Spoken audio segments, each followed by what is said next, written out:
بسم الله الرحمن الرحيم قل أوحي إلي أنه استمع نفر من الجن فقالوا إنا سمعنا قرآنا عجبا يهدي إلى الرشد فآمنا به ولن نشرك بربنا أحدا.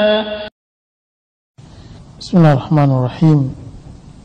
الحمد لله رب العالمين، والصلاة والسلام على أشرف الأنبياء والمرسلين وعلى آله وصحبه وسلم تسليما كثيرا إلى يوم الدين وبعد. قال المؤلف رحمه الله: باب ستر عورات المسلمين والنهي عن إنشاءتها لغير ضرورة. Bab anjuran menutup aib kaum muslimin dan larangan untuk menyebarluaskannya tanpa ada keperluan. Hadis 245. Wa an Abi Hurairah radhiyallahu anhu anin Nabi sallallahu alaihi wasallam qala: La yasturu 'abdan fid dunya illa satarahu Allahu yaumal qiyamah. Rawahu Muslim. Hadis 245. Dari Abu Hurairah radhiyallahu anhu, dari Nabi sallallahu alaihi wasallam, beliau bersabda, orang yang menutupi kejelekan orang lain di dunia, kelak Allah akan menutupi kejelekannya di hari kiamat. Hadis riwayat Muslim. Hadis 246. Wa anhu qala sami'tu Rasulullah sallallahu alaihi wasallam yaqul kullu ummati mu'afa illa al-mujahirin wa inna minal mujaharati ay ya'mala ar-rajulu bil-laili 'amalan thumma yusbihu wa qad satarahu Allahu alaihi fayaqul ya fulan amiltul barihata kadza wa kadza wa qad bata yastaruhu rabbuhu wa yusbihu yakshifu syatrallahi anhu. Muttafaqun alaih. Hadis 246. Dari Abu Hurairah radhiyallahu anhu, ia berkata, aku mendengar Rasulullah sallallahu alaihi wasallam bersabda, umatku akan mendapatkan ampunan kecuali orang yang terang-terangan membuka aibnya. Termasuk yang demikian adalah seseorang yang berbuat dosa di malam hari, kemudian di pagi hari Allah telah menutupi perbuatannya dan menceritakan, hai fulan, aku tadi malam berbuat begini dan begitu, padahal malam itu Allah telah menutupi perbuatannya, namun pagi harinya ia malah membuka sendiri perbuatannya yang telah Allah tutupi. Hadis riwayat Bukhari dan Muslim. Melanjutkan hadis tentang anjuran menutup aurat kaum muslimin, kita masuk ke hadis yang pertama, yaitu hadis Abu Hurairah, bahwasanya Rasulullah SAW bersabda, la yasturu abdun abdan fid dunya, tidaklah seorang hamba menutupi seorang hamba yang lainnya di dunia, kecuali Allah Subhanahu wa taala akan menutupinya di hari kiamat. Hadis ini menerangkan tentang anjuran menutup aib seorang hamba Allah, menutup aib kaum muslimin, dan tidak menceritakannya kepada orang lain. Menutup aib seorang hamba yaitu tidak menyebutkan diri seseorang dengan menyebutkan namanya, menyebutkan tempatnya dan semacamnya. Dan diperbolehkan oleh ulama menyebutkan aib kaum muslimin untuk dalam rangka nasihat dan atas nama pelajaran i'tibar. Diperbolehkan kita membuka aib seseorang tanpa menyebutkan namanya, akan tapi dalam rangka untuk i'tibar dan nasihat. Itu tentang makna hadis yang pertama. Dan al-jaza'u min jinsil amal, bahwasanya ganjaran yang kita peroleh dari menutup aib saudara kita itu adalah Allah Subhanahu wa taala menutup aib kita nanti di hari akhirat. Kita tahu bahwa Allah Subhanahu wa taala akan berdialog dengan hambanya satu persatu, dan aib di atas aib, celah di atas celah. Jika seandainya Allah Subhanahu wa taala membukakan aib kita di hadapan semua makhluk Allah Subhanahu wa taala, mulai Nabi Adam alaihi salam sampai akhir zaman. Ini yang ditakutkan oleh orang-orang saleh di dalam mereka berbuat maksiat kepada Allah. Ketika Allah tidak mau menutup aib kita di hadapan semua makhluk Allah di padang mahsyar. Ketika Allah Subhanahu wa taala tidak mau menutup aib kita dan Allah membukakannya di hadapan khalayak, maka celaka di atas kecelakaan. Dan dia adalah musibah yang terbesar, musibah selain dari azab itu sendiri. Karena aib kita terbongkar di saat kita sangat membutuhkan perlindungan dan penutupan aib dari Allah Subhanahu wa taala. Itu makna hadis Abu Hurairah. Hadis yang kedua, bahwasanya Rasulullah SAW bersabda, kullu ummati mu'afa, bahwasanya seluruh umatku diampunkan oleh Allah Subhanahu wa taala. Kullu ummati mu'afa. Umat Rasulullah SAW diampunkan oleh Allah. Maksudnya adalah umat Rasulullah SAW, bukan umat kufar. Karena umat Rasulullah SAW itu terbagi 3 atau terbagi 2. Pertama, umat mujabah adalah umat yang memenuhi panggilan Rasulullah SAW, dan mereka lah umat yang menyatakan bahwa mereka bersaksi tidak ada ilah kecuali Allah, dan mereka bersaksi bahwa Muhammad adalah Rasulullah. Mereka adalah kaum muslimin, maka mereka adalah umat mujabah.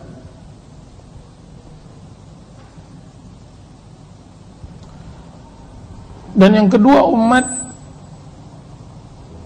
yang disebut umat da'iyah atau umat mad'u, umat yang diajak oleh Rasulullah SAW, dan itu semua umat manusia dari golongan jin dan manusia.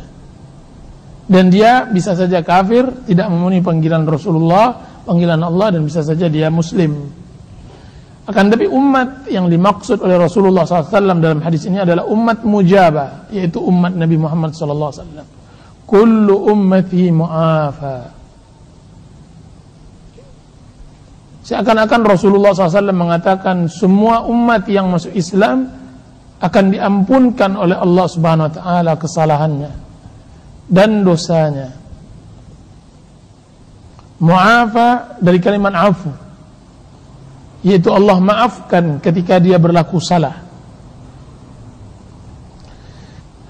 Tiba-tiba datang kata-kata pengecualian, illal mujahirun, kecuali orang-orang yang menjaharkan maksiatnya kepada Allah, orang-orang yang menampakkan maksiatnya yang telah disembunyikan oleh Allah Subhanahu wa taala. Hadis ini persis dengan hadis yang disebutkan oleh Rasulullah SAW, kullu ummati yadkhuluna al-jannata illa man abah. Setiap umatku akan masuk surga illa man abah, kecuali yang enggan. Ada seseorang yang enggan masuk surga? Tidak ada seorang pun. Akan tapi Rasulullah mengatakan setiap umatku akan masuk surga kecuali yang enggan. Ditanya oleh para sahabat Rasulullah SAW, wa man ya'ba ya Rasulullah, siapa yang kira-kira enggan tidak mau masuk surga ya Rasulullah? Tidak ada seorang muslim kiranya yang enggan masuk surga.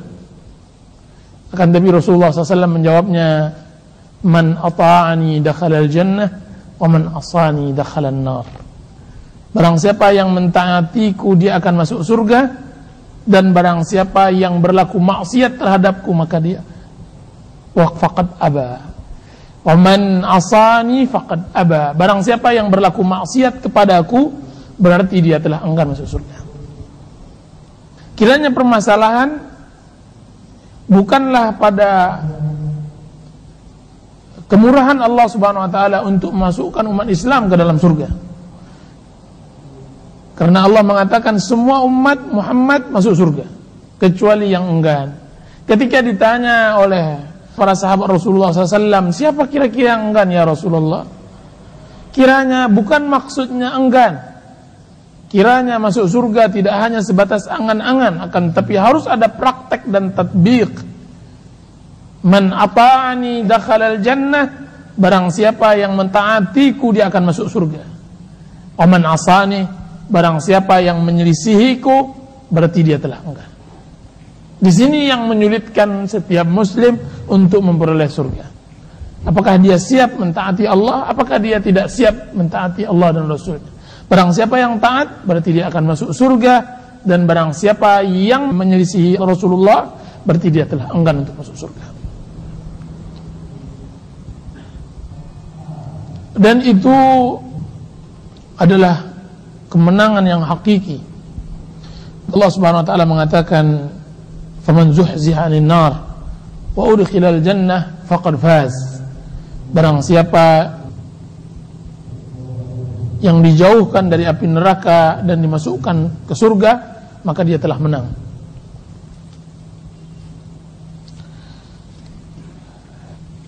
Illal mujahirun, kecuali orang-orang yang menjaharkan maksiatnya kepada Allah Subhanahu wa taala. Menjaharkan maksiat adalah menampakkan maksiat kita di hadapan khalayak ramai.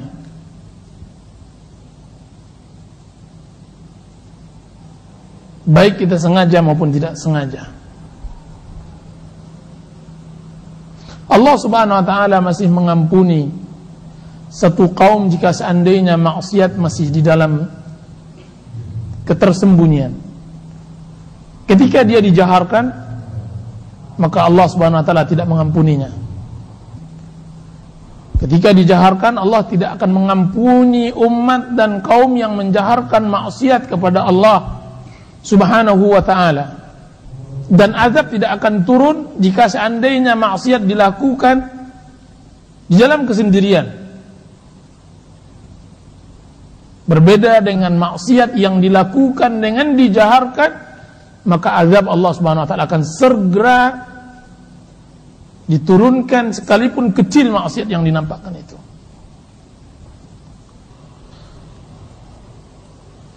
Itulah yang dikatakan oleh ulama kita bahwa tidak aib maksiat dilakukan secara tersembunyi. Yang aib ketika dinampakkan. Orang yang menginginkan sebuah umat yang tidak melakukan maksiat adalah orang yang menginginkan sesuatu yang mustahil. Tidak mungkin maksiat tidak dilakukan. Maksiat dilakukan. Kan tapi perbedaannya maksiat itu dinampakkan atau tidak. Makanya disinilah perbedaan antara pemerintahan Islam dengan tidak pemerintahan Islam. Sesungguhnya pemerintahan Islam diperbolehkan dilakukan, maksudnya tidak masalah maksiat dilakukan di dalam pemerintahan tersebut. Akan tapi dia menjadi masalah besar jika seandainya tidak ada penegakan hukum dalam perlakuan maksiat tersebut.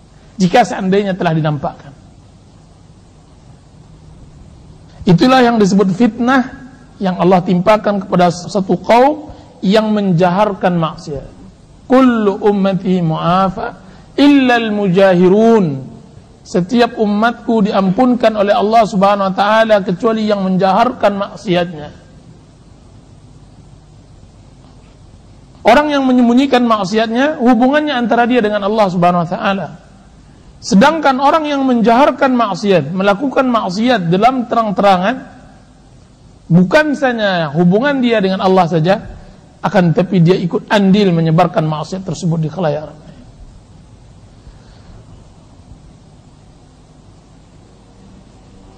Makanya Allah Subhanahu wa taala nyaris tidak mengampuni orang-orang yang menjaharkan maksiatnya karena beberapa hal. Yang pertama, karena orang yang menjaharkan maksiatnya, dia telah berbuat maksiat kepada Allah Subhanahu wa taala.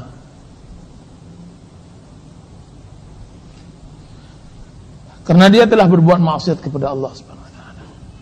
Dan yang kedua, orang-orang yang mujahirun dengan maksiat, dia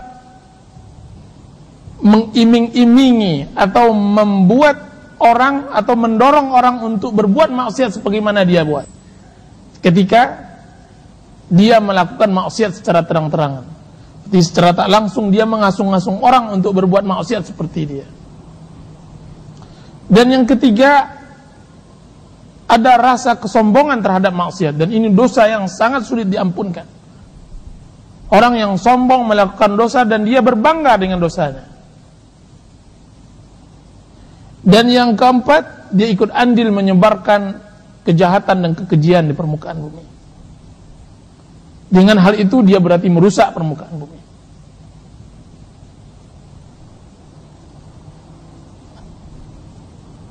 Dan yang kelima, dia melecehkan Allah Subhanahu wa taala yang telah berusaha menutup aibnya, kemudian dia bukakan.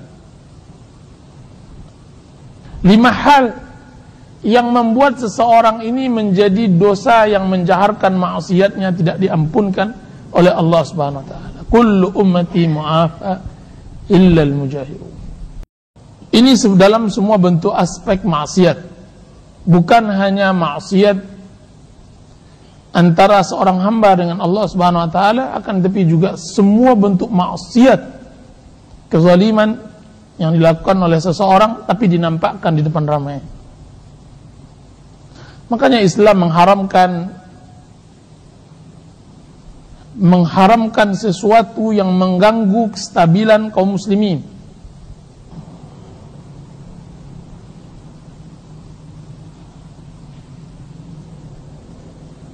Disebutkan oleh ulama bahwa illah, alasan kenapa jahar, orang yang menjaharkan maksiat tidak diampunkan oleh Allah Subhanahu wa taala atau sulit diampunkan, disebutkan karena Allah Subhanahu wa taala mempunyai sifat yaitu menampakkan yang baik dan menyembunyikan yang buruk. Sedangkan menampakkan yang buruk berarti mengkufuri nikmat itu tersendiri, mengkufuri nikmat itu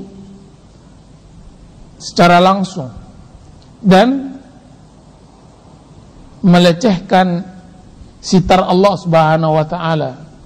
Orang yang menampakkan maksiatnya melecehkan sitar Allah Subhanahu wa taala.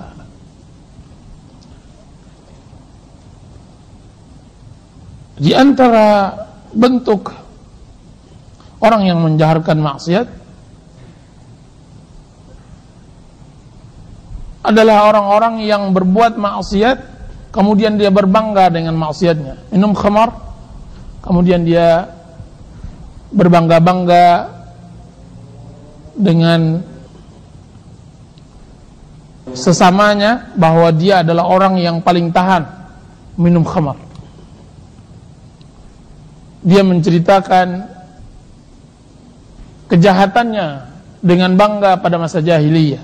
Pada masa jahiliyah itu jahar terhadap maksiat kepada Allah Subhanahu wa taala. Di antara menjaharkan maksiat adalah menjaharkan bid'ah, menjaharkan sesuatu yang tidak ada contohnya dari Rasulullah SAW, seperti menghidupkan sunnah sayyi'ah yang tidak ada di daerah tersebut. Berarti dengan hal itu dia telah menjaharkan maksiat kepada Allah Subhanahu wa taala. Dan berapa banyak bid'ah-bid'ah yang dihidupkan kembali oleh orang-orang yang bodoh, yang tidak mengenal Islam dan tidak mengenal hukum syariat Islam. Di antara menjaharkan maksiat, membangkang terhadap pemerintahan yang sah dan melakukan khuruj, melakukan pemberontakan dengan ucapan dan tulisan di media massa maupun di mimbar-mimbar maupun di jalan-jalan. Itu adalah bentuk jahar maksiat kepada Allah Subhanahu wa taala, sehingga mengganggu stabilitas umum. Masyarakat biasa melecehkan pemerintahannya dan umaranya. Itu semua bentuk jahar yang disebutkan oleh Rasulullah SAW, kullu ummati mu'afa illa al-mujahirun. Setiap umatku diampunkan oleh Allah Subhanahu wa taala kecuali orang-orang yang menjaharkan maksiatnya. Yang diinginkan oleh Allah Subhanahu wa taala yaitu terjadinya berita baik di kalangan kaum muslimin dan tidak adanya berita buruk, isu-isu yang mengganggu ibadah mereka dan ketaatan mereka kepada Allah Subhanahu wa taala. Makanya apa yang kita rasakan dari apa yang disebut dengan era reformasi, dengan bebasnya isu, orang mudah saja membuat sebuah berita dan menyebar di kalangan kaum muslimin, ini bukanlah ciri dari kebebasan yang diinginkan oleh Islam.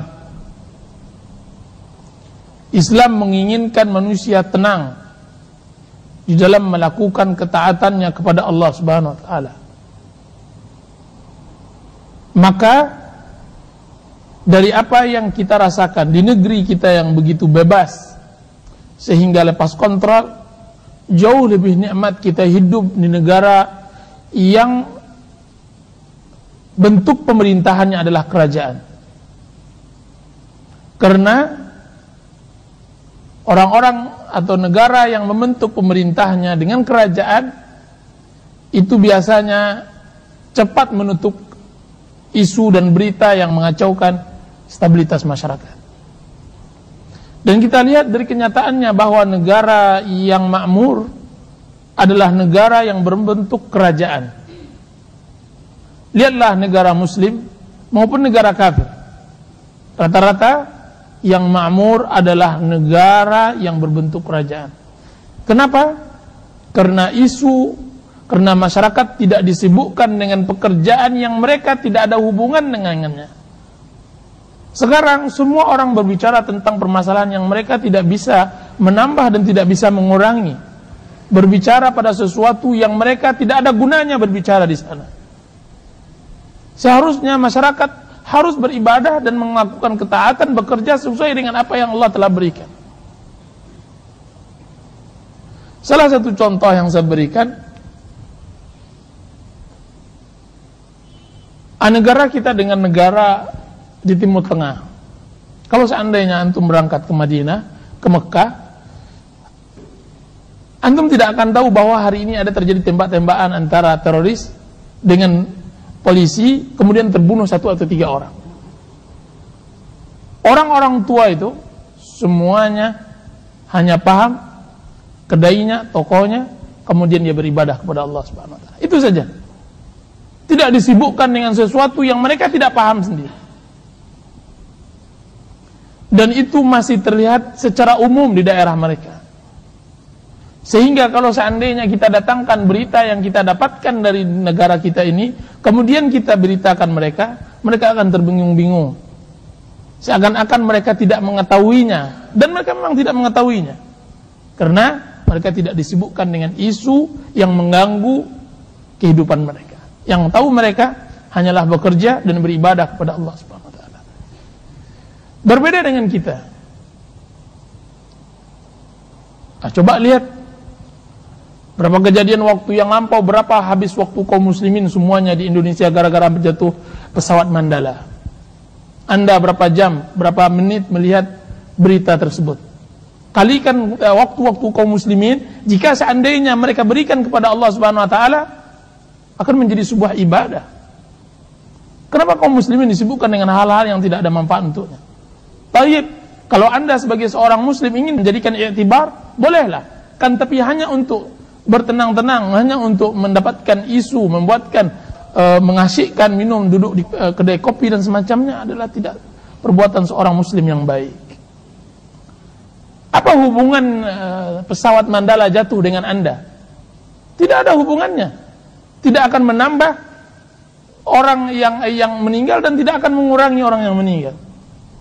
Tapi kita disibukkan dengan sesuatu yang memang kita tidak diperlukan untuk itu.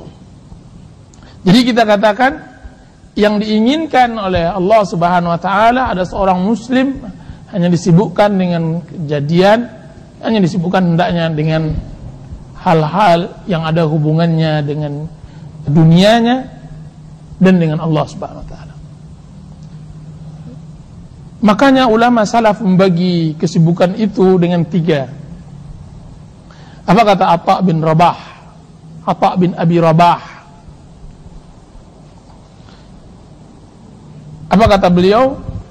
Adalah salaf membenci fudulul kalam. Adalah salaf, mereka tidak suka berbicara berlebihan.